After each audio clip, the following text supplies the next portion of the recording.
Okay, అందరు రెడీయా? Okay, ready.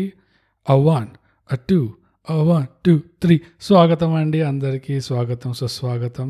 ఇది థై గ్యాప్ తెలుగు పాడ్కాస్ట్. మీకు తెలుసు, మాకు తెలుసు. నా పేరు బోగస్ నూగ్ అండ్ నాతో పాటు నా కో హోస్ట్ పేరు బీయింగ్ బ్రూట్. ఇప్పుడు దాకా మన థై గ్యాప్ తెలుగు పాడ్కాస్ట్ చరిత్రలో బ్రూట్ మనం రికార్డ్ చేసిన ఎపిసోడ్లన్నిట్లో నీ ఎనర్జీ ఎప్పుడు ఇంత హైగా లేకుండే. దీనికి రహస్యం ఏమైనా ఉందా?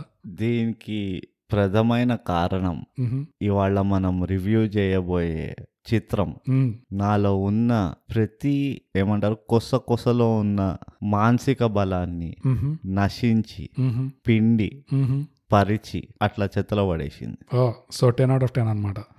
చెప్తా ఎట్లా 10/10 కూడా చెప్తా. నువ్వు ఆవేశపడకు బోగస్, ఈ ఆవేశం నీకు పనికిరాదు. ఇది ఒక చిత్రమా, ఇది ఒక గాథన? దీని బతుకు ఎందుకులే, ముందే మనం స్పాయిలర్ అంతా రివీల్ చేస్తున్నాము. ఇవాళ మనము రివ్యూ చేయబోయే సినిమా పేరు లవ్ స్టోరీ. ఇది డైరెక్ట్ చేసింది శేఖర్ కమ్ముల. మీ అందరికి తెలుసు, మొన్ననే వచ్చిన పెద్ద హై ప్రొఫైల్ సినిమా ఇది. ఇప్పుడు ఈ సినిమా వల్ల జరిగిన సంఘటనలు, సినిమా తర్వాత జరిగిన సంఘటనలు ఎందుకు జరిగాయో నాకు ఇప్పుడు అర్థమవుతున్నాయి. ఏం జరిగింది అంటే హీరోకి డివోర్స్ అయింది ఈ మూవీ తర్వాత. ఏంటవునా? థై gap Telugu podcast Hubhopper స్టూడియోలో క్రియేట్ చేయబడింది. హబ్ హాపర్ భారతదేశంలో ప్రథమైన పాడ్కాస్ట్ ప్లాట్ఫామ్. మీరు కూడా ఒక ఫ్రీ పాడ్కాస్ట్ స్టార్ట్ చేయాలంటే studio.hubhopper.com కి వెళ్ళండి, లేదా మా ఎపిసోడ్ డిస్క్రిప్షన్ లో ఉన్న లింక్ ని క్లిక్ చేయండి. నేను అంత ఏ లోకంలో బాబు ఇండస్ట్రీతో, కానీ అవన్నీ మనకి ఎందుకులే, మనం సినిమా రివ్యూ చేస్తున్నాము. సో పర్సనల్ లైఫ్ లోకి పోవద్దు. అదే ఎందుకంటే ఎవరైనా మన పర్సనల్ లైఫ్ లోకి వచ్చింది అనుకో, కంపు అయిపోతుంది. వాళ్ళు ఎట్లా తట్టుకుంటారో అనేది చాలా టెన్షన్గా ఉంటుంది మనకి. సో మొదలుగా ప్రతిసారి లాగానే సినిమా రివ్యూ చేసే ముందు సినిమా చూడని వాళ్ళకి ఒక చిన్న సమ్మరీ, చంపలేసుకోండి, చిన్న సమ్మరీ లాగా మేము ఇస్తాము. అసలు ఈ సినిమాలో స్టోరీ ఏంటి బేసిక్గా అనేది. సో ఈ సినిమాలో రేవంత్ అనేవాడు ఒక జుంబా ఇన్స్ట్రక్టర్ అనమాట. సో ఇంటి మేడ పైన జుంబా క్లాసెస్ తీసుకుంటుంటాడు. పక్కింట్లోనే మౌని అని ఒక అమ్మాయి వస్తుంది, వాళ్ళ ఫ్రెండ్తో రూమ్మేట్ లాగా ఉండడానికి హైదరాబాద్కి వచ్చి జాబ్ ట్రై చేద్దామని వస్తుంది. ఆ తర్వాత వీళ్ళిద్దరూ కలిసి, ఆమెకేమో జాబ్ కుదరదు, బ్రూట్ మంచి ఆవలతనాలు తీసుకుంటున్నాడు, ఆమెకి జాబ్ కుదరదు, వీళ్ళిద్దరు కలుసుకుంటారు. బేసిక్గా తీరా చూస్తే వీళ్ళిద్దరు ఒకటే ఊరు నుంచి వస్తారు. సో అక్కడ ఒక కనెక్టింగ్ పాయింట్ అవుతుంది. దాని తర్వాత చూస్తే వీళ్ళిద్దరు మతాలు వేరు, వీళ్ళ క్యాస్ట్లు వేరు. దాని తర్వాత ఆబ్వియస్లీ మనలో ఎన్ని కలుసుకోవట్లేదా అంటే టక్కన ఇట్లా లవ్లో పడిపోవాలన్నమాట. సో ఎందుకంటే న్యూటన్ చెప్పినట్టు ఆపోజిట్స్ అట్రాక్ట్, అంతే కదా. ఇన్ని ఆపోజిట్స్ ఉన్నప్పుడు అరే మేడ్ ఫర్ ఈచ్ అదర్. మనం అట్రాక్ట్ అవ్వకపోతే హౌ ఐ డిమాండ్. సినిమా అవ్వదు ఇక్కడ, స్టోరీ అయిపోయింది అక్కడే. సో అలా ఒక లవ్ స్టోరీ మొదలవుతుంది.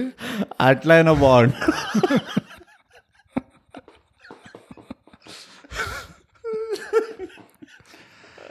అలా ఇక మన కర్మానికి ఒక లవ్ స్టోరీ మొదలవుతుంది. ఆ లవ్ స్టోరీ సాగుతుంటుంది. మేము నిజం చెప్పాలంటే ఈ మూవీ రివ్యూ చేయడానికి మేము మూవీ చూడాల్సి వస్తుంది. మనం వేరే పాడ్కాస్ట్ కోసం మనం మూవీ చూస్తాం. అయితే మొన్న పొద్దున మొదలు పెట్టినాం మూవీ చూడడం. జస్ట్ మేము ఇట్లా రికార్డింగ్ కూర్చున్న ముందర వరకు అట్లా చూస్తూనే ఉన్నాం ఆ మూవీ. ఆ లవ్ స్టోరీ ఏందో, అందులో లవ్ ఏడుందో స్టోరీ ఏడుందో తెలియదు, కానీ అలా అలా అలా అలా ఒక 15 గంటలు చూసినాము మూవీని. రికార్డింగ్ స్టార్ట్ చేసే ముందే బ్రూట్, అంటే రికార్డింగ్ కాదు, సినిమా చూడడం స్టార్ట్ చేసే ముందే నేను ఫ్రెష్గా గుండు గిక్కొని గడ్డం గిక్కొని కూర్చున్నా. ఇప్పుడు మళ్ళీ తిరుపతి వెళ్ళే పరిస్థితి వచ్చింది. అదే నేను కూడా జస్ట్ ఇట్లా మూవీ స్టార్ట్ చేసే ముందు పెళ్ళైంది. అది నాకు కూతురు పుట్టింది, దాన్ని ఫస్ట్ బర్త్డే చేసిన. అరే కాలేజ్కి వెళ్తుంది, అరే దాన్ని కూడా పెళ్లి చేయాల్సి వస్తుంది. ఇప్పుడే జస్ట్ మూవీ అయిపోయింది. Oh my God. అదండి, అంటే చెప్పు. బోగస్ అంటే ఎన్నో మూవీలు చూసిన బోగస్. మూవీని స్లోగా తీయడం అనేది ఒక కళ అన్నకి ఇప్పుడే అర్థమైంది. అంటే ఇక ఎందుకు వెళ్తుంది మూవీ? నేను ఒప్పుకోను బ్రో, నేను డిసగ్రీ చేస్తాను. నువ్వు ఏమైనా వేసుకోవాలి, నాకేమైంది. మూవీని స్లోగా తీయడం అనేది నిజంగా ఒక కళ, కానీ ఆ కళ ఏందో మిస్సింగ్ ఉండరా? మూవీని ఇంకా స్లోగా తీయడం ఒక టార్చర్ అనేది. చైనీస్ టార్చర్, మామూలు టార్చర్ కాదు, చైనీస్ టార్చర్ ఇది. తీయాల్సిన దానికంటే స్లోగా ఎప్పుడు తీయద్దు మూవీని. సో వినేవాళ్ళకి సమ్మరీ ఎప్పుడు అయిపోయింది, ఇప్పుడు మేము రివ్యూలోకి వచ్చేసినాము, మేము రివ్యూ చేస్తున్నాము. పూర్తిగా స్పాయిలర్లు ఉంటాయి. మీకు కావాలంటే సినిమా ఆహాలో ఉంది, మీరు చూసుకోండి, దాని తర్వాత వచ్చి వినండి. ఇప్పుడు విన్నా మీరు యాక్చువల్లీ వినుకుంటూ మూవీ చూసినా కానీ పోయేదేం లేదు. ఎందుకంటే మూవీ అట్లా మా ఎపిసోడ్ కూడా అయిపోతుంది, 3 సార్లు రివిజన్ కూడా చేస్తారు మా ఎపిసోడ్ది, కానీ ఆ మూవీ అలా నడుస్తూ ఉంటుంది. అదే మాది 3 సార్లు మీరు వినేసరికి అక్కడ హీరో హీరోయిన్ ఇంట్రడ్యూస్ అవుతారు, అది అప్పుడే సినిమాలో ఫ్రెష్ గా, అప్పుడే ఆపోజిట్స్ అట్రాక్ట్ అని మొదలవుతుంటది. బోగస్ ఎలా చెప్పుకోవాలి, నేను 10 times ఫాస్ట్ ఫార్వర్డ్ చేసిన. అవునా? స్టార్టింగ్ లో అర్థమైపోయింది కదా. అంత 10 times ఫాస్ట్ ఫార్వర్డ్ చేసిన తర్వాత కూడా ఇంకా 2 hours 10 minutes ఉండే మూవీ. నిజంగా తెలుసా? అమ్మా, నాకు అనిపించింది ఏం తీస్తున్నారా నాయన అనుకున్నా. నేను కనీసం ఈజీగా 5-6 గంటలు అయిపోయి ఉంటాయి అని చెప్పేసి ఒకసారి టైం చూసుకుంటే 54 minutes రిమైనింగ్ అనేది. ఓరి దేవుడా, అసలు బాబా లార్డ్ ఆఫ్ ద రింగ్స్ చూసినప్పుడు కూడా నాకు ఇట్లా అనిపించలేదు. 3 పార్ట్లు బ్యాక్ టు బ్యాక్ చూసినా కూడా నాకు ఇట్లా అనిపించలేదు. మొన్ననే బ్రో డ్యూన్ అని కొత్త ఇంగ్లీష్ సినిమా వచ్చింది, థియేటర్కి వెళ్ళి చూసినా నేను. 2.5 గంటలు, అది కూడా ఈ సినిమానే. టెక్నికల్ గా అయితే 2 సేమ్. ఆ సినిమా చూసినప్పుడు అర్రే ఇదేంటి 6 గంటలు అయిపోయింది అనుకున్నా. ఇదే అయితే ఇప్పుడు నీ కూతురు కాలేజ్ కూడా పోతుంది. అది అమ్మా ఏం చెప్పుకోవాలి నిజంగా. నాకు ఇట్లా ఏమంటారు, నైట్ మేర్లు వస్తాయి చూడు, అట్లా వస్తున్నాయి నాకు కొన్ని సీన్లు. అసలు ఈ మూవీ రివ్యూకి సైలెన్స్ ఒక్కటే కరెక్ట్ ట్రీట్మెంట్. నిజంగా 1/2 hour ఉట్టి సైలెంట్గా ఉండాలి మనం. అదండి రివ్యూ అని చెప్పి బంద్ చేయాలి రివ్యూని. కాదు, కానీ ఇక కథలోకి వెళ్దాం బోగస్. దీనిపైన ఎక్కువ మనం విచారం చేయొద్దు, కథలోకి వెళ్దాం బ్రో. నేను స్టార్ట్ చేస్తాను. సరే, సింపుల్ గా ఉదాహరణ కోసం మొన్ననే మనం బ్రోచేవారు ఎవరు రా అని ఒక సినిమా రివ్యూ చేశాను. అవును, ఆ సినిమా చూసినప్పుడు నాకు ఎట్లా అనిపించింది అంటే, ఈ సినిమా కోసం నేను బయటకు వెళ్ళి ఫుక్కట్లో ప్యాంప్లెట్లు అమ్ముతా. ఈ సినిమాలో అదే ఈ సినిమాలో చేసినట్టు నాకు ప్యాంప్లెట్ 5 రూపాయలు కూడా వద్దు, ఫుక్కట్లో అమ్ముతా నేను. ఈ సినిమా ఎట్లా ఉందంటే, ఇది చూడగానే ఇప్పుడు నేను ఇక్కడికి వచ్చి మనం రికార్డింగ్ చేద్దాం అనుకున్నప్పుడు నాకు ఫస్ట్ థాట్ ఏమొచ్చిందంటే, ఈ రికార్డింగ్ లో మనం ఒక పేట్రియన్ అకౌంట్ స్టార్ట్ చేసి మన ప్రేక్షకులని పైసలు అడగాలనిపిస్తుంది ఇప్పుడు నిజంగా. మనము ఇంత కష్టం పెట్టుకుంటున్నందుకు మనకు కూడా పైసలు కావాలి బై అంటే అలాంటి ఫీలింగ్ వచ్చేసింది సినిమా చూస్తే. అమ్మో, చూస్తే కాదు చూస్తుంటే నాకేమో ఇంకా చూస్తున్నామేమో అనిపిస్తుంది నాకైతే. నాకు అలా కళ్ళ ముందు తిరుగుతుంది అంత. అమ్మో నో నో నో నో అనుకుంటే ఇట్లా తిరుగుతుంది నాకు. అబ్బా, అసలు అంటే నాకు ఈ మూవీ వల్ల ఇన్స్టెంట్ గా, అంటే ఏదో కొన్ని రోజులు దాకా అయింది, అట్లా ఇన్స్టెంట్ గా 3 విషయాల పైన చాలా కోపం వస్తుంది. ఇప్పుడు విరక్తి పుట్టింది నాకు. ఒకటి వచ్చేసి ఈ ప్రేమ కథలు, లవ్ స్టోరీలు అన్న కాన్సెప్ట్ ఉంది చూడు, ఒక ఏమంటారు జానర్, ఆ జానర్ పైన విరక్తి వచ్చేసింది నాకు. ఎందుకంటే లవ్ స్టోరీని ఇంకా విధాలుగా చూపిలేము అన్న ఒక క్లారిటీ వచ్చేసింది. అది నంబర్ 1 విరక్తి పుట్టింది. నంబర్ 2 మధ్య తరగతి అని ఒక ఎకనామికల్ క్లాస్ ఉంది చూడు, దానిపైన విరక్తి పట్టింది. అది మనకి పుట్టకతోనే పట్టినట్టుంది. కానీ మూవీ చూసిన తర్వాత మళ్ళీ ఇట్లా వచ్చింది, కొత్తగా వచ్చింది. అరే నేను మర్చిపోయినా విరక్తి పుట్టడం అరే అని చెప్పి మళ్ళీ ఇట్లా కొత్తగా. ఎందుకంటే సరే దాని దగ్గర ఇక డీప్ గా వెళ్దాం తర్వాత. కానీ ఇప్పుడే వెళ్ళిపోమాట, దీనికి ఒక ప్రొసీజర్ అనేది. ఇప్పుడు టిపికల్ గా ఏంది ఈ మూవీలో, హీరో మధ్య తరగతి కంటే కింద తరగతోడు. అవును, వాడి బట్టలు, వాడి తిరిగే, వాడి ఏమంటారు బాడీ గీడి అవన్నీ చూస్తే నీకు అనిపిస్తున్నాయి వాడు మధ్య తరగతోడని. లేదు, రోజుకి ఒక 9 meals తినేసి ఎవడో వచ్చి ఇటాలియన్ సాలడ్ పెట్టి వాడికి ప్రతి 1 hour కి ఒక high protein meal, high fibre meal అట్లా తినిపించి అదొకటి. నంబర్ 2 ఎట్లా అంటే నాకు అర్థం కాదు, మధ్య తరగతిని ఇక చూపించడానికి తెలియదా వీళ్ళకి, లేకపోతే ఎట్లా ఉట్టి ఒక డాబా పైన వాడి ఇల్లు ఉన్నది, ఆ ఇల్లు మధ్య తరగతి వాళ్ళ ఇల్లు లాగా ఉన్నదా? అంటే వాడి లోపలున్న సెటప్, ఇల్లు కాదు లోపలున్న సెటప్, నాకు అట్లా అనిపించే లేదు. ఇప్పుడు నువ్వు కొంచెం డైరెక్టర్ భావాన్ని అర్థం చేసుకోవాలి బ్రో. నువ్వు నాకు అదంతా టైం లేదు. శేఖర్ కమ్ముల ఫండా ఏంటంటే ఈ మూవీ చూసినంత నా లైఫ్లోనే టైం లేదు అనిపిస్తుంది. నిజంగా నువ్వు రిటైర్మెంట్ ప్లాన్ చేసుకోవాలేమో. భావాలు అర్థం చేసుకో ఇవన్నీ అంటే నాకు అంత టైం లేదు. శేఖర్ కమ్ముల ఫండా ఏంటంటే తనకి రాత్రిపూట చల్లగా నిద్ర పట్టేదే రియాలిటీ. బయట ఏం జరిగినా ఎవడు ఎట్లా సచ్చినా పర్వాలేదు, కానీ హ్యాపీ డేస్లో కూడా అదే చూసాము. ఇది కూడా అంతే. అది కాలేజ్ రియాలిటీ అయిపోయింది, ఇది కాస్ట్ రియాలిటీ అయిపోయింది, లేకపోతే రిలీజియన్ రియాలిటీ. నువ్వు ఎట్లయినా అనుకో, ఏ రియాలిటీ అని అనుకో, నువ్వు జుంబా రియాలిటీ అనుకో. మూడో విషయం, జుంబా పైన చాలా విరక్తి పట్టేది. జుంబా క్లాసెస్ అంటే నాకు ముందరిగా ఎవరైనా జుంబా క్లాసెస్ చేసి నా ముందరంటే నేను కొట్టి జైలుకైనా వెళ్తాను. నేను అంత విరక్తి పుడుతుంది. అంటే నువ్వు హీరో ఇన్స్పిరేషన్ తీసుకున్నావు అనమాట.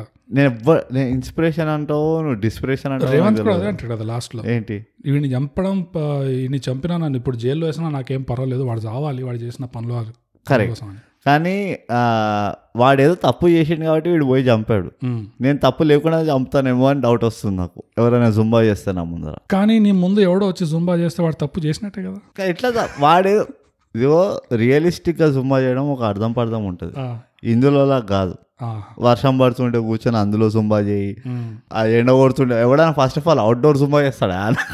అది ఎండలో పుట్టలో దుప్పుల్లో ఎవడా అట్లా జుంబా అక్కడ చేసేది బయట. మళ్ళీ జుంబా పేరు ఎత్తేసి ఏదో పేరుకి మాత్రం జుంబా అనే పేరెత్తి మధ్యలో అంతా ఏదో షామక్ దావార్ వచ్చి ఇట్లా బాలీవుడ్ క్లాసులు తీసుకుంటున్నట్టు ఫుల్ బాలీవుడ్ స్టెప్పులు, ఈ ఫిల్మ్ ఇండస్ట్రీ కొరియోగ్రాఫ్. అంటే డైరెక్టర్ ఒక స్మార్ట్ మూవ్ చేశాడేమో అనిపించింది. జుంబాలో అయింది ఎట్లాగో అందరు కలిసి ఒకటే స్టెప్ చేయాలి. అవును. సో ఈ మొత్తం మూవీలో అసలు కొరియోగ్రాఫర్ అక్కర్లేదు మనకి అన్న స్టైల్లో ఓ జుంబా టీచర్ని పెట్టేస్తే మన పాటలు కూడా డాన్స్ వచ్చేస్తుంది కదా, ఖర్చులు మిగిలిపోతుంది కదా అన్నట్టు చల్లగా నిద్ర పట్టింది. అది అట్లా ఈ థాట్ తోటి పడుకున్నాడు. కానీ లేచేసరికి ఏమైందంటే ఎవరికి జుంబా రాదు అక్కడ. సో వాళ్ళు చేసిన జుంబా ఎట్లా ఉండే అంటే అసలు నేను ఆ ఇంటి ఓనర్ అయి ఉంటే, ఆ ముసలాయన అయి ఉంటే ఎప్పుడో ఎలా కొడుతుండే నేను. ఎంత టార్చర్ ఉంటుంది డాబా పైన. నిజం చెప్పు, ఇండిపెండెంట్ హౌస్ లో అదేదో అపార్ట్మెంట్ డాబా అన్న అర్థం పర్థం ఉన్నది, ఇండిపెండెంట్ హౌస్ డాబా పైన ఇవ్వడం చేస్తాడా జుంబా? నాకు అర్థం కాదు. ఆ కపుల్ కింద ఉన్న హౌస్ ఓనర్స్ ముసలోళ్ళు ఎప్పుడు పుట్టుకొని పోతారో తెలియదు. లైఫ్ అంతా కొట్టించుకొని కష్టపడి ఓ ఇల్లు కట్టించుకొని పిల్లల్ని సెటిల్ చేసేసి అంత ఇక సుకూన్గా పడుకుందాం మంచిగా, ఇంకా మిగిలిన పోయే రోజులు అనుకుంటే పడక కుర్చీలు వేసుకొని పడుకుందాం అంటే ఇట్లా సున్నం పడుతూ ఉంటుంది పైకి వెళ్ళి. అందరు జుంబా చేస్తున్నారు కాబట్టి ఇంటికి లోపలికి వెళ్ళి చూస్తే ఫ్యాన్ కి ఏముండదు, ఎందుకంటే అన్ని పడిపోయినాయి. పైన జుంబా నడుస్తుందండి, అందుకనే మా ఇంట్లో సీలింగ్ ఫ్యాన్లు ఉండవు, అన్ని టేబుల్ ఫ్యాన్లే పెట్టుకుంటాం అంటారు. సో నాకైతే ఈ 3 విషయాల పైన విరక్తి పుట్టింది. ఈ సినిమాకి బాగా టాక్ వచ్చింది, బాగా కలెక్షన్స్ వచ్చాయని కూడా విన్నాను నేను. ఎవరు చూసిండ్రు? సర్ప్రైజ్. కానీ అఫ్ కోర్స్ సినిమా అనేది రకరకాల జనాలకి వేరే వేరేగా నచ్చుతాయి. అవును, తప్పదు. మా విషయం చెప్పుకుంటున్నాం ఇక్కడ అంతే. మేమిద్దరము అనుభవించిన బాధని మొన్నటి నుంచి అనుభవించిన బాధని చెప్తున్నాం ఈడ. ఏదో మీరు కూడా ఇట్లానే బాధపడతారు అని కాదు, ఉట్టి మా అభిప్రాయం అదే మేము చెప్తున్నాం అంతే. ఇక ఏం టైం వేస్ట్ చేయకుండా బోగస్ డైరెక్ట్ రివ్యూలోకి పోదాం పదా. వెళ్ళిపోయినాం ఎప్పుడు. అదే అంటే మనం మన స్టైల్కి వెళ్ళిపోదాం, మన టెంప్లెట్ కి. మ్యూజిక్ పిక్చర్ లైట్ ఎక్కడ ఉండేది మ్యూజిక్? అంటే ఒక పాట హిట్ అయింది కదా, సారంగ దర్యా అనేది. అంటే జనరల్ గా చెప్తున్నా, పెద్ద హిట్ అయిందంట. ఓ ఆ పిల్ల ఒక్కతే డాన్స్ చేస్తుంది కదా. అదే పెళ్లిలో డాన్స్. అర్థమైపోయింది, మనకు సంబంధం లేదు. మ్యూజిక్ అంటే ఉట్టి పాటలే కాదు కదా బోగస్. బ్యాక్గ్రౌండ్ మ్యూజిక్ ఇక స్టాక్ మ్యూజిక్ ఏమైనా అనుకో, అవన్నీ సౌండ్ ఎఫెక్ట్స్ అన్ని కలిపి. అవన్నీ కలిపితే నువ్వు అసలు ప్యాచ్ వర్క్ అసలు. మా ఫ్యామిలీలో ఒక కజిన్ అక్క ఉండే, అంటే ఇంకా ఉందనుకో, కానీ చిన్నప్పుడు ఇట్లా తినడానికి కూర్చుంటే ఒకటే తినేది, పెరుగన్నం స్ట్రైట్ డైరెక్ట్. కానీ పెరుగన్నంలో ఏంటి అన్ని నంచుకుంది, కూర, పప్పు, పప్పుచారు, నువ్వు ఏది చేసినా పచ్చడి, అప్పడం, ఫస్ట్ పెరుగన్నం వేసుకొని అందులో అదొక బేస్, అందులో అన్ని ఇట్లా కలుపుకొని తింటది అనమాట. అది మీల్. ఈ సినిమాలో సౌండ్ అనేసరికి ఇలాంటి ప్యాచ్ వర్కే, మొత్తం ప్యాచ్ వర్క్ నరన. అది ఉట్టి దీనికే కాదు, మొత్తం మూవీ అట్లానే అనిపించింది. స్టోరీ కూడా అంతే, స్టోరీ, స్క్రీన్ ప్లే, డైలాగ్, దాన్ని ఏమంటారు, నీ ఫేవరెట్ ఉంటుంది అది, కలర్ కరెక్షన్. అబ్బో నాకు అన్నిటికంటే దరిద్రం ఏమో అనిపించింది అంటే, మ్యూజిక్ అయిపోయింది కదా మనకి, ఇద్దరికి నచ్చలే. ఓకే, వీళ్ళు బ్రిడ్జ్ దగ్గర కూర్చుని ఉంటారు చూడు, వాడెవడో అర్థం పర్థం లేకుండా వచ్చి చెప్తాడు ఈ బ్రిడ్జ్. నేను నమ్మవు బోగస్, ఇన్ని కట్టల దగ్గర కూర్చున్నాను నేను నా లైఫ్ లో, ఎందుకంటే పని పాట లేకుండా ఒక్కడ వచ్చి చెప్పలేదు సార్ నాకు ఇలాంటి అడ్వైస్. అరే నువ్వు చాలా బాధగా కనబడుతున్నావురా, నీ లైఫ్ లో నువ్వు ఎదగాలంటే ఇదో ఈ బ్రిడ్జ్ పైకి వెళ్ళి వచ్చాపోయి నీ లైఫ్ మారిపోతుంది చూడు. అంటే ఎవ్వరు ఇట్లా, అంటే వాడి దగ్గర నేను వేల కొద్ది సిగరెట్లు ఛాయలు తాగుంటా నేను, కానీ ఎప్పుడు నాకు ఇట్లాంటి లైఫ్ చేంజింగ్ అడ్వైస్ ఇవ్వలేవు. ఇది డైరెక్టర్ రియాలిటీ, అదే చల్లగా పడుకున్నాడు, ఇది రాసుకొని మంచిగా నిద్రపోయాడు. చదివేటోండి బాధ నాకే, నేను రాసి పడేస్తా అన్నట్టు. రియల్ లైఫ్ లో ఎట్లుంటది, నీ బాధలు ఎవరు కాదు, నా బాధలు నాకున్నాయి, పైసా కట్టిపో బాబు. మీరు మంచిగా రోజు వచ్చి కూర్చుంటే ఒక్కటే ఛాయ్ తాగుతారు, కూర్చోడం మాత్రం 3 గంటలు కూర్చుంటారు. ఆ సీన్ లో ఆ సీన్ గురించి చెప్తే, ఆ బ్రిడ్జ్ రియలో ఫేకో తెలియదు కానీ బ్యాక్గ్రౌండ్ మాత్రం అల్ట్రా ఎక్స్ట్రాడినరీ విఎఫ్ఎక్స్. అది గూగుల్ మ్యాప్స్. ఆ విఎఫ్ఎక్స్ ఎందుకుందో కూడా అర్థం కాలే నాకు. ఇక విఎఫ్ఎక్స్ ఇండస్ట్రీ ఉంది కాదు, ఉంటే ఉన్నది, నువ్వు వేరే వాటికి వాడు, ఎందుకున్నది ఆ విఎఫ్ఎక్స్ మీకు? అంటే మీరు కోవిడ్ వల్ల వెళ్ళలేకపోయినరా సైట్ కి షూట్ చేయడానికి? అట్లాంటి సినిమా ఎందుకుంది అసలు? ప్రతిదీ పాయింట్ టు పాయింట్ ఎట్లా చూస్తుంటే, స్క్రిప్ట్లో అసలు ఇట్లా ఇది రాసుంది, ఇవాళ షాట్ ఇది, రేపు షాట్ ఇది అన్నట్టు తెలుస్తూనే ఉంది. ఇట్లా ఇట్లా ఇట్లా వాళ్ళు లైన్ బై లైన్ ఇట్లా చేసుకుంటూ పోతున్నారని, ఒక్క కనెక్షన్ లేదు, పాడు లేదు. ఇక అదొక సీను. ఇంకో సీన్ వచ్చేసి వీళ్ళిద్దరు కొట్టుకుంటారు చూడు, రాజీవ్ కనకాల ఇంకా హీరో రేవంత్ లాస్ట్ కి పోయి వాడిని కూల్లో ఓడుస్తాడు కదా. నువ్వు రియలైజ్ అయినావా అది మొత్తం మొత్తం వెనకాలంతా సీజీ అని? అంత డీప్ గా నేను చూడలేకపోయినా. నువ్వు ఒకసారి మళ్ళీ రికార్డింగ్ అయిపోగానే చూపిస్తా. ఏంది ఉట్టి సినిమా ఒక ఫ్రేమ్ ని కూడా చూడాను నేను, ఈ పాడ్కాస్ట్ కోసం విన్నాను, చూసాను, అయిపోయింది. నాకు పైసలు అడగాలనిపిస్తుంది. నేను చెప్తున్నా నీకు, ఇట్లా ఫస్ట్ టైం అనిపిస్తుంది నాకు లైఫ్ లో. ఇట్లా ప్లీజ్ మాకు కొంచెం పైసలు ఇవ్వండి ప్లీజ్. ఈ పని ఫుక్కట్లో చేయలేమని చెప్పి వాళ్ళు డాబా పని కొట్టుకుంటారు కదా, అది కూడా గ్రాఫిక్స్ పోయి ఎందుకున్నాయి అన్ని గ్రాఫిక్స్ నాకు అర్థం కాలే. సో అంటే ఓవరాల్ స్క్రీన్ ప్లే అది కూడా అది. ఇక యాక్టింగ్ కొత్తం, ఎంతసేపు చూస్తావు ఆ హీరో హీరోయిన్ నువ్వు మూవీలా? ఎంత లవ్ స్టోరీ అయితే మాత్రం పక్కన వాడు ఇన్వాల్వ్ ఉన్నాడు ఆ లవ్ స్టోరీలలో. మంచి యాక్టర్లు ఉన్నారు.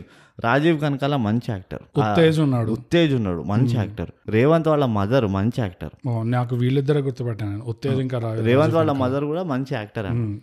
కొన్ని మంచి మంచి మూవీలు చేసింది ఆయన. యాజ్ అన్ యాక్టర్ కూడా మంచి యాక్టర్.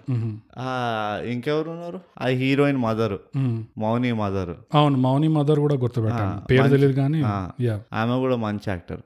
మరి ఎంతసేపు చూస్తావు నువ్వు హీరో హీరోయిన్ ని? అదే తట్టుకోలేకపోయినా తెలుసా నేను. ముందరే 4 రోజుల మూవీ ఇది, అందులో 3 రోజులు 3/4 డే నుండి హీరోయిన్ చూస్తున్నా. అండ్ అందరి క్యారెక్టర్లు వీక్ చేసేసాడు దానివల్ల. రాజీవ్ కనకాల ఇచ్చిన జానడంత రోల్లో కూడా మంచిగా చేశాడు, తెలిసిపోతుంది. అరే వీడు కరెక్ట్ సత్తా ఉన్న యాక్టర్ చేసేస్తున్నాడు. ఉత్తేజు ఉన్నవాడు పిత్కంత దీంట్లో కూడా వాడు హ్యాండిల్ చేసుకున్నాడు. సో నాకు అనిపించింది ఎందుకు ఇట్లా చేస్తారు 2.5 గంటల మూవీ, వేరే వాళ్ళని చూపిస్తే నీకు ఏం పోయింది కొంతసేపు. ఇది చూస్తే నాకేమనిపిస్తుంది అంటే, శేఖర్ కమలా ఒక టిపికల్ ఇంజనీరింగ్ స్టూడెంట్. ఎందుకన్నా చెప్పా మాట, నిద్ర పట్టలేదా ఇంజనీరింగ్? మరి నిద్ర ఎక్కువ పడుతుంది యాక్చువల్లీ. ఇంజనీరింగ్ స్టూడెంట్లు ఎగ్జామ్ ఎట్లా రాస్తారు? ఇష్టం వచ్చిన ఆన్సర్ అది కరెక్ట్ చేసేవాడు తలకరిపి నాకేంది పోయింది అంటారు. వీడు అట్లానే స్క్రిప్ట్ కూడా రాస్తాడు. నేను ఇందాకే అనబోయా, అదే ఒక్కడు నిద్ర పట్టడం కోసం స్టేటే కాదు ఎన్ఆర్ఐలను కూడా, నువ్వు ఎక్కడ మూవీ వస్తే నువ్వు నార్వేలో ఉన్నావా, నువ్వు గ్రీన్లాండ్ లో ఉన్నా ఫరక్ పడదు. నువ్వు ఎక్కడున్నా నువ్వు తెలుగుడివి అయితే నువ్వు చూసావంటే నువ్వు చావాల్సిందే. జెట్లాగ్ కాదు కదా, దాని అమ్మ కూడా వచ్చినా కానీ నీకు నిద్ర రాదు. అది నిద్ర లాక్కొని వాలి రామాయణుడిలో వాలిలాగా ఎవడు వచ్చినా ఇట్లా నీ నిద్ర నాది అని చెప్పి టక్కుని పడుకుంటే నీకు నిద్ర పట్టదు. అబ్బా అసలు ఏం చేద్దాం అనుకున్నాడు ఈ సినిమాతో, ఎందుకు తీసాడు అసలు? ఏమోనో నాకు నిజంగా అంటే Shekhar Kamla generally expectation high ఉంటాయి, మన వచ్చిన మాట. అది జనరల్ ఆడియన్స్. అవును, అండ్ వాళ్ళకి నచ్చింది కూడా ఈ సినిమా. అండ్ ఒక కామన్ థీమ్ ఏంటంటే శేఖర్ కమ్లాది కూడా ఒక బ్యాలెన్స్డ్ మూవీ తీస్తాడు. ఎప్పుడు ఉట్టి హీరో హీరోయినే కాకుండా సైడ్ లో ఒక స్టోరీ నడుస్తుంది. జనరల్లీ అట్లా ఉంటుంది, ఒక మెయిన్ స్టోరీకి అతుక్కొని. గోదావరి ఆనంద్ విషయంలో ఒప్పుకుంటా. ఎందుకు హ్యాపీ డేస్ లో కూడా అంతే. నాకు అది హ్యాపీ డేస్ చూసినావు? నేను చూసాను. హ్యాపీ డేస్ లో ఎంతమంది ఉంటారు మెయిన్ క్యారెక్టర్లు? క్యారెక్టర్లు ఉంటారు కానీ అది కూడా స్టోరీ నాకు టార్చర్. అది స్టోరీ కాన్సెప్ట్, స్టోరీ పక్కన పెట్టేసి పాయింట్ మళ్ళీ ఇక్కడ నేను మీతో డిఫర్ అవుతా. Is it entertaining or not? ఆ లాస్ట్ 15 నిమిషాలు ఆ సెంటిమెంట్ వదిలేస్తే, ఫ్రెండ్ కాదరా అవన్నీ వదిలేస్తే ఇట్స్ అన్ ఎంటర్టైనింగ్ మూవీ. ఆ నిఖిల్ మంచిగా చేస్తాడు, వచ్చే కామెడీ సీన్లు ఉన్నాయి, అక్కడ పడే కష్టాలు అవి వాట్ ఎవర్ ఇట్ ఈస్. ఒక 30% 35% of the movie was entertaining. నడిచిపోతుంది, ఓకే, నాకు ప్రాబ్లం లేదు. అది మరీ ఇట్లా సింగిల్ ట్రాక్ ఒక మూవీ తీయడం, స్టోరీ రాయడం అనేది హారబుల్. ఆనంద్లో కూడా చూడు, ఆనంద్లో or Godavari, in fact Godavari is a better example. మొత్తం ఒక బోట్ జర్నీ మూవీ అంతా. అండ్ అందులో ఎక్స్ట్రాడినరీ యాక్టర్స్ అండ్ యాక్ట్రెసెస్ ఉన్నారు. మన కపటదార్ హీరో ఉన్నాడు గోదావరిలో, రైట్? సో చాలా తెలివైన వాడు. గోదావరిలో కుక్కది ఉంటుంది సీన్. అవును, వాళ్ళ చెల్లిదో మరదలతో ఒకటి ఉంటుంది. సో ఒక మెయిన్ ట్రంక్ ఆఫ్ ద స్టోరీతో పాటు అట్లా మల్టిపుల్ బ్రాంచెస్ నడుస్తూ ఉంటాయి. Any good story works like that. Shekhar Kammula was known for that. ఒక మెయిన్ స్టోరీ పెట్టుకున్నా కానీ అదే డ్రైగా మెయిన్ స్టోరీ చూపించడమే కాకుండా పక్క నుంచి కొన్ని బ్రాంచెడ్ స్టోరీస్ కూడా అట్లా నడిపించుకుంటూ కానీ తీసుకొస్తాడు. దీనికి దానికి డిఫరెన్స్ ఏమనిపించింది తెలుసా నాకు? ఆ సినిమా అయితే కథ తీయడానికి తీశాడు అనిపించింది. ఈ సినిమా అయితే కథ కోసం కాదు, ఇంకేదో ఒక ఐడియాలజీయో ఏదో ఐడియా ఉండి దాన్ని తీద్దామని చెప్పేసి, లేకపోతే ఒక టాపిక్ మీద సినిమా తీద్దామని చెప్పేసి అలా స్టార్ట్ చేసి, ఓకే దీనికోసం ఒక హీరో కావాలి, ఒక హీరోయిన్ కావాలి, ఈ హీరో ఈ సిచ్యువేషన్ ఇలా ఉండాలి, హీరోయిన్ సిచ్యువేషన్ ఇలా ఉండాలి, అలా వచ్చినట్టు అనిపిస్తుంది. అందుకనే ఇది చూస్తే కథలాగా లేదు, ఒక స్టోరీ టెల్లింగ్ లాగా లేదు. ఆ కాన్సెప్ట్ అన్నా కానీ ఇప్పుడు ఆ casteism, upper caste, lower caste అవన్నీ ఉన్నాయి కదా, ఆ కాన్సెప్ట్ని కూడా వాడు జస్టిఫై చేయలేదు. ఎట్లా? లాస్ట్కి వాడిని పీడోఫైల్ చేసిండు విలన్ని, ఎవరు రాజీవ్ బాబాయ్ క్యారెక్టర్. వాడు చిన్నపిల్లల్ని అడ్వాంటేజ్ తీసుకుంటాడు అన్నట్టు తీసిండు. దానికి దీనికి ఏమున్నది ఇక కనెక్షన్? నువ్వు మొత్తం డైల్యూటే చేసినావు, అప్పటి వరకు బిల్డప్ చేసిన స్టోరీని నువ్వు డైల్యూటే చేసావు. పోనీ దానికి ఒక క్లోజర్ ఉండిందా? లేదు. క్లోజర్ అంటే మేడ పైన అది వాడిని చంపేసిండు, వాడు పీడోఫైల్ని చంపేసిండు. ఒక క్యాస్టిజం అన్నట్టు ఎక్కడ క్లోజర్ రాలేదు కదా. అప్పర్ క్యాస్ట్ లోవర్ క్యాస్ట్ అన్నది వీడు ఈ ఎక్స్ట్రాడినరీ మోనోలాగా అది క్లోజర్. అప్పర్ క్యాస్ట్ అందుకు ఇప్పుడు చంపేసింది. అందుకు వాడు చంపింది కూడా ఎందుకు చంపినట్టుందంటే వీడు గలీజ్ గాడు నా మౌని పైన చిన్నప్పుడు చేసాడు అది ఇది అన్నట్టు ఆ కోపంతో చంపినట్టుంది. కానీ వీడు నాకంటే పైన క్యాస్ట్, ఈ మత కుల భేదాలు ఉండొద్దు, ఇది ఇరాడికేట్ చేయడానికి నేను సాక్రిఫైస్ చేసినా పర్వాలేదు నా లైఫ్ అన్నట్టు కూడా చేయలేదు. పాయింట్ అది. So that's not a closure. నా లెక్కలో అది క్లోజర్ కాదు. ఆ మెయిన్ ఏదైతే message of the story A basis పైన అయితే నడిచిందో అక్కడి వరకు కరెక్ట్, అది క్లోజర్ కూడా. అది అట్లా వెళ్ళిపోయింది సైడ్కి. ఇప్పుడు అంత తూచాలంత కాదు, కొత్త ప్రాబ్లం వచ్చింది మన దగ్గర. నా బ్రెయిన్ ఫ్యూజ్ పోయింది, నేను ఇక్కడ దాకా ఇంత దాకా ఆలోచించలేదు. కానీ నువ్వు చెప్పిన దాంట్లో పాయింట్ ఉంది. నాకైతే స్ట్రైట్ ఫార్వర్డ్ అనిపించింది అది. నువ్వు ఎక్కడో అక్కడ నువ్వు రెండింటిని మర్జ్ చేయాలి. పోనీ ఓ మెసేజ్, పైన కులం కాదు కింద కులం కాదు, మనిషి మంచోడు కాకపోతే ఏ కులం అయినా ఏ క్యాస్ట్ అయినా ఏదైనా గలీజోడే. నాకు ఆ క్లోజర్ ఎట్లా వచ్చింది తెలుసా? ఈ సినిమా ఏదైనా సినిమా తీయాలంటే ఎంతో మంది కలిసి చేతులు ఇస్తే గానీ ఒక సినిమా కాదు కదా. చాలా డిపార్ట్మెంట్లు ఉంటాయి. పెద్ద లైట్ మేకప్ బాయ్, లైట్ వాళ్ళు అసలు అందరికంటే ముందు లేచేది, లాస్ట్ పోయేది మళ్ళీ వాళ్లే. సో నాకెట్లా అనిపిస్తుంది అంటే ఈ సినిమా చేయడానికి, ఇలాంటి సినిమా చేయడానికి ఎంత మందో ఈ వేరే వేరే బ్యాక్గ్రౌండ్ నుంచి వచ్చి చేతులేసి కష్టపడి ఈ సినిమా చేశారు. అయినా ఇలా తగలడిందంటే అందరూ ఒకటే. వాళ్ళు అప్పర్ క్యాస్ట్ అయినా లోవర్ క్యాస్ట్ అయినా తీసింది ఫైనల్ గా ఈ చెత్తనే కాబట్టి అందరూ సమానమే, అందరూ ఒకటే అని నా క్లోజర్ నేను తీసుకున్నాను. అచ్చా, నువ్వు సినిమా బయటకు వెళ్ళిపోయినావు, నువ్వు ఏమంటే కర్టెన్ బిహైండ్ ద కర్టెన్స్ వెళ్ళిపోయినావు. నాకు అంత ధైర్యం లేకుండా నేను ఇప్పుడు ఈ అద్భుతాన్ని ఎట్లా కట్టారు అని లోపలికి వెళ్ళి చూడాలంత ఏమంటారు ధైర్యం లేకుండే నేను. బట్ స్టోరీగా ట్రీట్ చేసిన. నేను బిహైండ్ ద కర్టెన్స్ ఎందుకు వెళ్ళిపోయినా అంటే నేను ఫోర్స్ అయిపోయినట్టు అనిపించింది. నువ్వు క్లోజర్ అంటున్నావు కదా, ఈ సినిమా ఎండేలా అయింది అసలు, గుర్తులేదా? నాకు గుర్తుంది, నేను అదే అంటున్నాను. సడన్ ఫ్రీజ్ ఆఫ్ స్క్రీన్ ఏంటది? అది నేను ఒకటి చెప్తా, నువ్వు చెప్పు. కోర్టు మెట్లు చూపిస్తారు ఇట్లా చెప్పి, జడ్జి గారిది వాయిస్ ఓవర్ ఉంటుంది. అది ఎట్లా అంటే ఈ సాక్ష్యాలన్నీ చూస్తుంటే ముద్దాయి మౌనిని ఇట్లా తోస్తున్నాడు, అప్పుడే హీరో గాడు వచ్చి ఇట్లా కాపాడాడు కాబట్టి అని చెప్పేసి పూర్తిగా కంప్లీట్ కూడా కాలేదు, ఫేడ్ అయిపోయింది. ఆడియో అసలు సైలెంట్ అయిపోయింది. నాకు ఏంది నేను చూసే దాంట్లో ఫాల్ట్ ఉందా అసలు నాకు అర్థం కాలేదు. ఆడియో ఫేడ్ అయిపోయిందంటే అంటే ఈ డైరెక్టర్కి ఎంత కోపం ఇది ఉంటే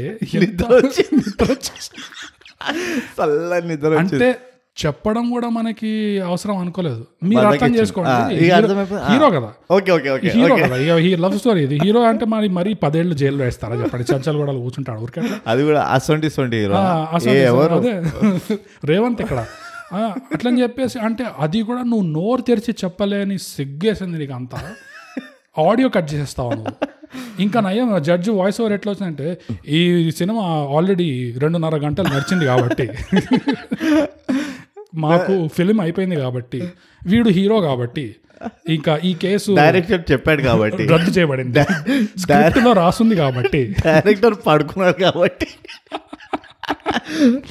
చల్లగా నిద్రపోయాడు కాబట్టి ఈ కేసు నేను రద్దు చేస్తున్నాను. ఏదో నువ్వు మంచి పని కోసం వస్తున్నావు కదా, మంచి పని జగదీష్లో నేను యాక్చువల్లీ ఆలోచించిన తెలుసా, అది లాస్ట్ అది ఏమంటే అవుట్రో చూపిస్తుంటారు కదా, హీరోయిన్ ఇట్లా ఫైల్ పట్టుకుని లాయర్ తో మెట్లెక్కుతుంది, అది అబ్రప్ట్ గా ఫ్రీజ్ అయింది. అది కూడా ఏదో ఇట్లా వెళ్ళిపోయింది అంటే ఇట్లా ప్యాన్ అవుట్ అయ్యి ఫ్రీజ్ చేసి అట్లా ఆమె ఇట్లా ఎక్కుతుంటే మనం ఒక అమెచ్యూర్ క్యాండిడేట్ ఫోటోగ్రఫీ చేస్తే ఎట్లా వస్తే పిక్చర్ అట్లా ఫ్రీజ్ అయింది. అది నేను అనుకున్నా లోపల ఈ పిత్కంత సీన్ చేయడానికి ఆ హీరోయిన్ ఎట్లా ఒప్పుకుందా అంటే ఏం చెప్పి కన్విన్స్ చేసి ఉంటాడు, అమ్మా నువ్వు ఇట్లా మెట్లు ఎక్కుతూ ఉంటావు ఫ్రీజ్ అయిపోతుంది అట్లా చెప్పాడు. లోపల నీకు పెద్ద మోన్లాగా ఉంది, నీకు దాంతో నేషనల్ అవార్డు వస్తుంది అని చెప్తాడు. నాకు తెలిసి అది కూడా చెప్పున్నాడు అనిపిస్తుంది నాకు, ఎందుకంటే అప్పటి వరకు అది ఎప్పుడు చెప్పు ఉండాలి, మొత్తం మూవీ షూటింగ్ స్టార్ట్ అవ్వక ముందర ఈ సీన్ కనుక షూట్ చేస్తే అప్పుడు చెప్పు ఉండాలి. కానీ అట్లా అవ్వలేదని నాకు డౌట్ వస్తుంది. నేను ఎంత షాక్ తిన్నాను తెలుసా, సినిమా అసలు నేను చూస్తున్నా ఇది ఎలా ఎండ్ చేస్తాడు, ఆల్రెడీ 10 గంటలు అయిపోయాయి సినిమా, వీడు ఇప్పుడు వీడిని పోలీసులు తీసుకెళ్తున్నారు అంటే ఏం చేస్తారు ఈ సినిమా, ఎట్లా ఎండ్ చేస్తారని చూస్తుంటే కోర్టు సీన్ స్టార్ట్ అయింది, ఆ స్క్రీన్ చిన్నగా అయిపోయి ఇట్లా మూలకెళ్ళింది, ఇట్లా టైటిల్స్ రావడానికి నాకు కుళ్ళు మండిపోయింది తెలుసా. నాకు ఎన్ని గుండెలరా నీకు, ఇట్లా ఎండ్ చేస్తున్నావు సినిమా అనుకుంటే ఇంకా హైలైట్ అది పాస్ చేసి ఫ్రీజ్ ఫ్రేమ్ చేసి జడ్జి గాడు మాట్లాడడం మొదలెట్టి ఆడియో కట్ చేసాడు చూడు. నేను లేచాను, కుర్చీ లేచేసి నాకు వల్ల కాలేదు, ఇట్లా నడుస్తున్నా తెలుసా, పైకి వెళ్ళి పైన కింద నాకు అర్థం కాలేదు. ఆడియో కట్ చేయడం ఏంది? నువ్వు నమ్మవు, నేను చెప్తున్నా అంటే కూడా నేనే నమ్మను అనుకో.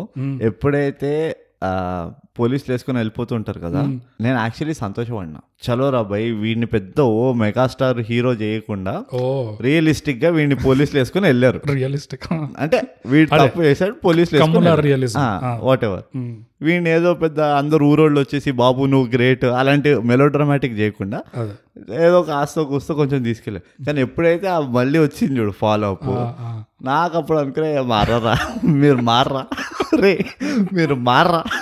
ఆ జడ్జి తీర్పు వింటుంటే నాకు టక్ జగదీష్లో ఐఏఎస్ నువ్వు మంచి పని కోసం చేస్తున్నావు కాబట్టి నేను ఒప్పుకుంటాను అని చెప్పి ఇట్లా ఎంఆర్ఓ చేస్తాడు చూడు సొంత ఊరికి.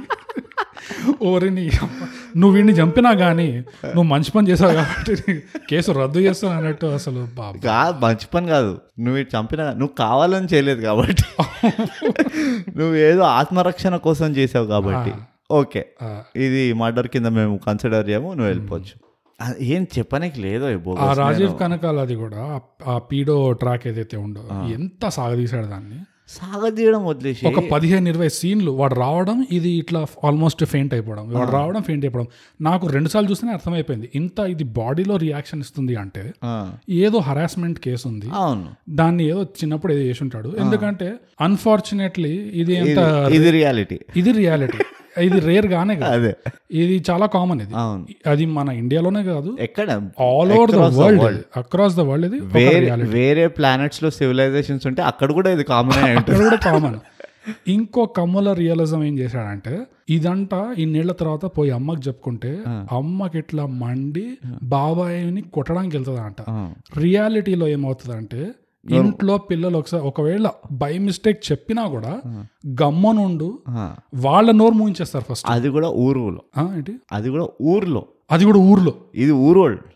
వీళ్ళ క్యాస్టులు కీస్టులు పగలు పౌరుషాలు ఉన్నాయి. అదే వీళ్ళకి సడన్ గా లిబరల్ థింకింగ్ వచ్చేసిందంట ఒక కాన్వర్సేషన్ తో. అదే నా కూతుర్నే నువ్వు అట్లా చేస్తావా అని చెప్పి ఎగురొస్తుంది అంట అమ్మ వీడి మీదకి. అంత సీన్ లేదు. మహా గొప్పలో గొప్ప వీళ్ళు పారిపోతారు, పిల్లల్ని వేసుకొని అమ్మ మదర్ పారిపోతారు. అది కూడా జరగదు. రియాలిటీలో ఏమవుతుందంటే గమ్మానుండి అమ్మ జరిగిందంతా అయిపోయింది, మన సొంత వాళ్ళు మన చుట్టాలు కదా, మన ఈ రియాలిటీలో ఇది అవుతుంది. కానీ ఇది మన రియాలిటీ, నీ రియాలిటీ, నా రియాలిటీ. కానీ దీంతో వాడికి నిద్ర పట్టదే చల్లగా వాడుకోవాలంటే ఎట్లా? అదే రియాలిటీ మారుతుంది. చల్లగా వాడుకోవాలంటే స్క్రిప్ట్. నాకు అదే అసలు డైరెక్షన్ చేసిండా అని డౌట్ వచ్చింది. ఎందుకంటే రేవంత్ ఎక్కడెక్కడైతే పంచ్ డైలాగ్ అంటే పవర్ఫుల్ ఇంపాక్ట్ఫుల్ డైలాగ్ లేయాలో అది పివటల్ సీన్స్, నోడల్స్ అంటారు కదా, హై నోడ్ సీన్స్ అంటారు. ఇది హై ఇంపాక్ట్ సీన్, ఇది హై ఇంపాక్ట్ సీన్. ఆ బ్రిడ్జ్ కింద ఒకటి, ఆ శ్మశానంలో రేవంత్ బయటపడతాడు, అరే ఏంది బతుకు అని.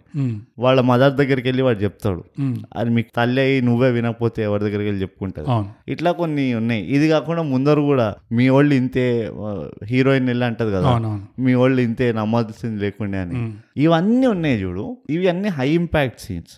ఒక అంటే రేవంత్ క్యారెక్టర్ నుంచి చూసుకుంటే ఎంత డల్గా ఉన్నాయి, ఎంత డల్గా ఉండే ఆ సీన్లో. నీకు అనిపించింది ఆ లోపల నీ అమ్మ అన్నాడు రా వీడు కరెక్ట్ అంటుండు అని? లేదు, నాకు ఎక్కడ పంచ్ గానీ ఇంపాక్ట్ గానీ అట్లా ఏం అనిపించలేదు. అవి అందుకనే ఉంది అక్కడ కూడా వాటి వల్ల కూడా నీకు వచ్చే ఏదైతే కొంచెం ఏమంటారు ఆ సినిమాటిక్ రిలీఫ్ ఉంటుంది చూడు.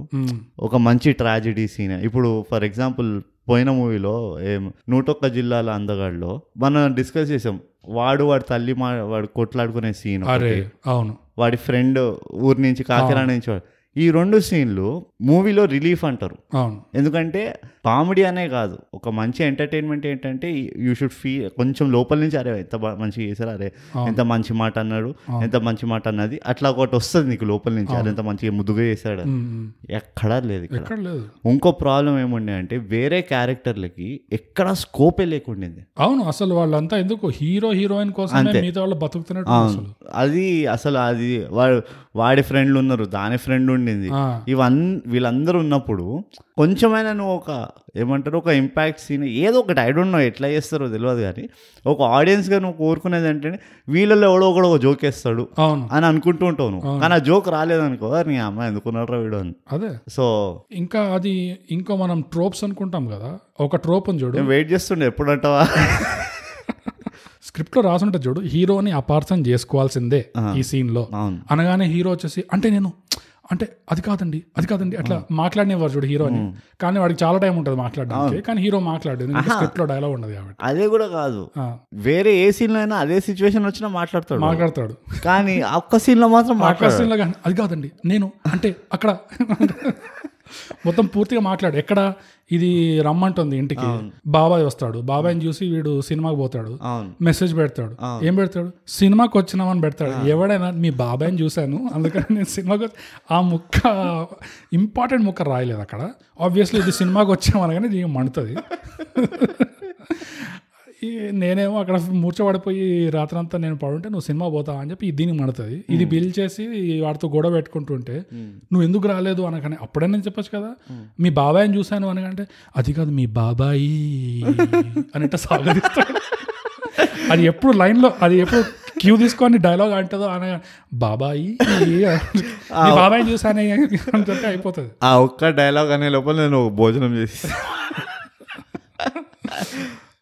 కరెక్ట్ అమ్మ ఎంత దరిద్రం ఉండే ఆ సీన్. నిజంగా నాకు ఇదేదో ఇక్కడ హీరో అపార్థం చేసుకోవాలి హీరోని అంతే.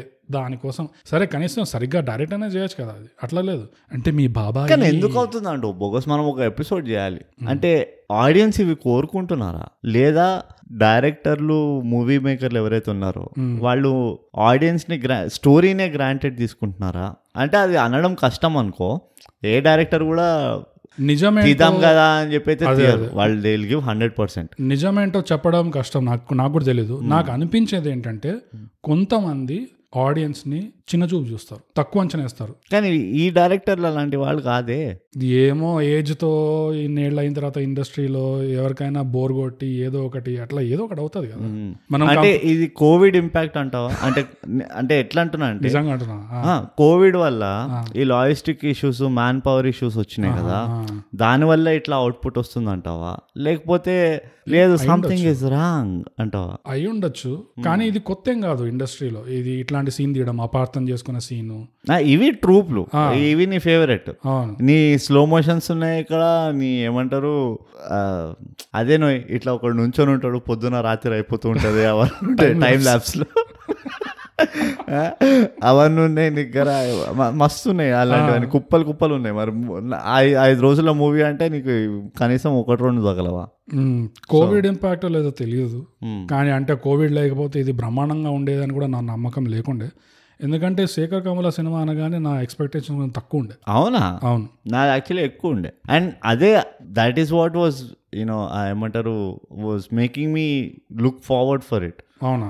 ఎందుకంటే రేవంత్ హీరో ఇంకా మౌని హీరోయిన్ ఎవరైతున్నారో వీళ్ళతోటి ఆ కామెడీ కమ్ ఆ న్యాచురల్ స్టోరీ టెలింగ్ ఏదైతే ఉంటుండేనో శేఖర్ కమల, అది ఎట్లా పోర్ట్రే చేస్తాడా అన్నది అనుకున్నా. అంటే నాకు మోస్ట్ అబిస్మల్ ఇదేమనిపించింది తెలుసా మొత్తం దీంట్లో అబిస్మల్ తెలుగులో ఏమంటే దరిద్రమైనది ఘోరాతి ఘోరమైనది ఏమనిపించింది ఈ మూవీ తెలంగాణలో ఎందుకున్నది ఇట్ వాజ్ సో అంటే across the movie unnatural. Uttej ఇంకా రాజీవ్ కనకాల అన్యాచురల్ గా ఉండే ఎవడు ఆ న్యాచురల్. ఇప్పుడు ప్రియదర్శి ఇంకా మన రాహుల్ రామరెడ్డి రామకృష్ణ సారీ వీళ్ళందరూ ఉన్నారు.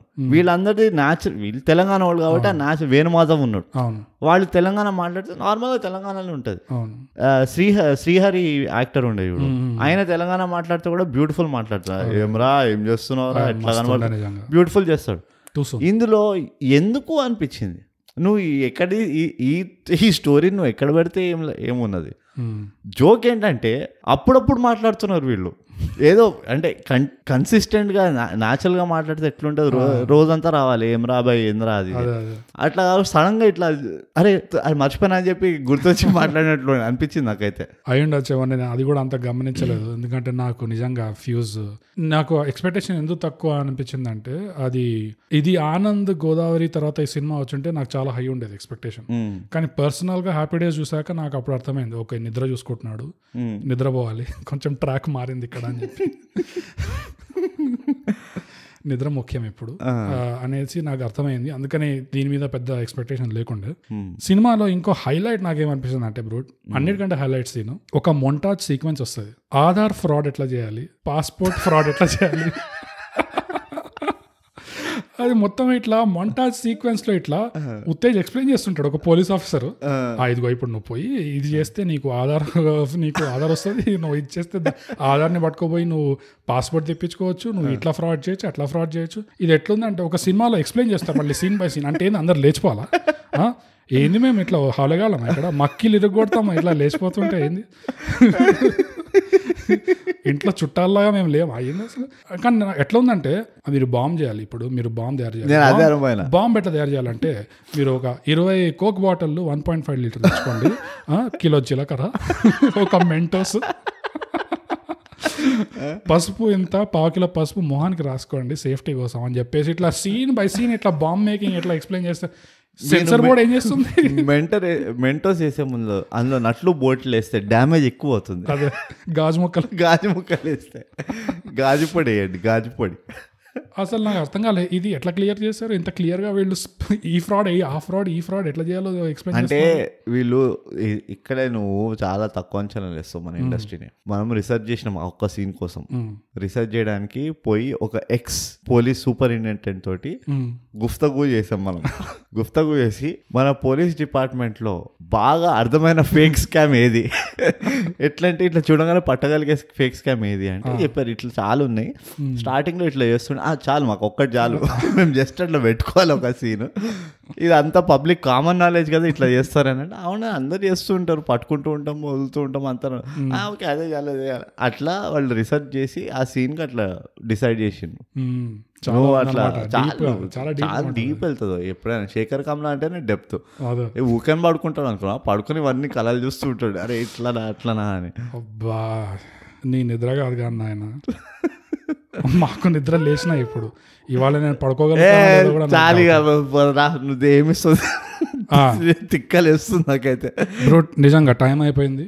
ఈ సినిమాకి రేటింగ్ స్కేల్ ఏంటి మన 10 ఏంటి 10 లవ్ స్టోరీలు కాబట్టి మనము దీన్ని వాడిపోయిన గులాబీలాగా ఇద్దాం. బానే ఉంది. 10 వాడిపోయిన గులాబీల్లో నువ్వు ఎన్ని ఇస్తావు? 2. నువ్వు దీన్ని ఇంకా సాగదీయకు లాగకు 2 ఇస్తున్నావు. తీసుకోలేకపోతే పడే. ఆ 2 కూడా ఏడైనా పడే. ఆ 2 కూడా ఎందుకు ఇస్తున్నా నాకు అర్థమవుతలేదు. అంతే. నేను అందరినీ డిస్కరేజ్ చేయను, నేను చాలా దిల్దారోని కాబట్టి 2 అయినా ఇస్తున్నాను నేను కూడా 2.5 అంతే. 2 ఎప్పుడు ఎందుకు ఒక నర ఎందుకు పెడతావు నాకు అర్థం కదా. డిఫరెన్స్ మన ఇద్దరు 2 అంటే వినడం ఆపేస్తారు ఎట్లా ఎందుకు మరి బ్రోచవారి గారికి 10 ఇచ్చి ఇవ్వాలి. ఎక్స్ట్రా ఎందుకు చెప్పనా, మన మౌని డాన్స్ న్యాచురల్ డాన్సర్ బాగానే డాన్స్ మాత్రం బాగానే చేస్తుంది, అది మాత్రం సందేహమే లేదు. అదైతే ఉన్నది. నేను దానికే ఒకటి ఇచ్చుంటా. నేను ఇంకా ఇంకొకటేమో రాజీవ్ కనకాల యాక్టింగ్కి ఇచ్చిన, నేను మంచిగా చేసిండు పాపం. అంతే, ఇంకేం లేదు చేయడానికి. నేను అరా ఇచ్చింది లాస్ట్ లో జడ్జ్ వస్తాడు కదా వాడికి సినిమా ఎండ్ చేసినందుకు. నేను జడ్జికి పక్కన ఒక సపరేట్ స్కేల్లో 10 ఇస్తా. మిలాడ్ కనీసం నువ్వు సినిమా ఎండ్ అయితే చేసావు మిలాడ్, దానికోసం 1/2 పాయింట్. నీకు నచ్చినా నచ్చకపోయినా 2 వేయగలను. వాడిపోయిన గులాబీలు, ఆ వాడిపోయిన గులాబీ అయినా కానీ నేను బేస్ చేయదలుచుకోలే, అందుకని 2 ఇస్తా 10కి. ఈ 4 వాడిపోయిన 4.5 వాడిపోయిన గులాబీ ముక్కలు మేము అలా బ్రిడ్జ్ మీద చల్లి ఈ ఎపిసోడ్ ని సమాప్తం చేస్తాము. అమ్మా దీంతో మాకు ఇంకా లవ్ స్టోరీ అనే మూవీతో ఉన్న బంధం తెగింది. మాకు ఇంకా సంబంధం లేదు ఈ పిక్చర్ ఏందో, మేము మళ్ళీ చూడదలుచుకోలేదు కూడా. ఈ లవ్ స్టోరీనే కాదు, ఫ్యూచర్లో వచ్చే ఏ లవ్ స్టోరీ మూవీ అయినా మేము చూడదలుచుకోలేదు. అంటే మూవీ టైటిల్ లవ్ స్టోరీ ఉంటే. నేను ఇంకో శేఖర్ కమలా సినిమా వస్తుందంటే ఫస్ట్ అడుగుతా, ఇది 1 గంట 45 నిమిషాలు అయిపోతుందా? లేదు 2.5 hours అట్లా అన్నారు అనుకో, థ్యాంక్స్. అదే మేము వచ్చి మీకు క్షమాపణ చెప్తాం, ఆ మూవీ మేము రివ్యూ చేయలేకపోయినాము, డాక్టర్లు వద్దన్నారు అని. అయిపోయింది బ్రోడ్, ఇంకా నా వల్ల కూడా కాదు. ఇంతటితో మనం ప్రతిసారి చెప్పుకునేది ఏంటి బ్రోడ్, మా thigh gap subscribe and share. అరే చేయండి రా బాబు, షేర్ చేయండి ప్లీజ్, షేర్ చేయండి, పైసలు కూడా పంపేయండి. యా అమ్మో నాయన చచ్చిపోయినాం రా.